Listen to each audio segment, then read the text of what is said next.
My dear friends and audience, আমি doctor প্রদীপ Maiti, general physician, Kakdwip.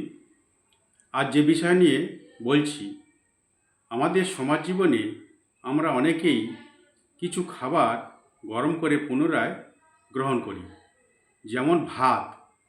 এই ভাত আপনারা পুনরায় গরম করে গ্রহণ করবেন না, এতে এক রকমের ব্যাকটেরিয়া জন্ম নেয়, যা শরীরের পক্ষে ক্ষতিকর। এবং মুরগির মাংস, এই মুরগির মাংস আমরা খাওয়া হয়ে গেলে কিছুটা বেশি আমরা অবশিষ্ট রেখে দিই এবং পরে সেটি গরম করে আবার পুনরায় গ্রহণ করি। এটি আপনারা করবেন না, এতে প্রোটিন নষ্ট হয়। এবং ডিমের তরকারি, সিদ্ধ ডিমের তরকারি পুনরায় আপনারা গরম করে গ্রহণ করবেন না, এতে শরীরে ক্ষতি হয়।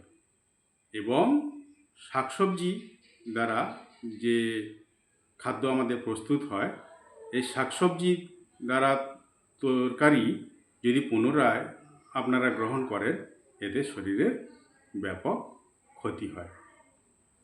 এবং এই যে ডিম আপনারা হাফ বয়েল গ্রহণ করবেন, শরীর ভালো থাকবে, সুস্থ থাকবে।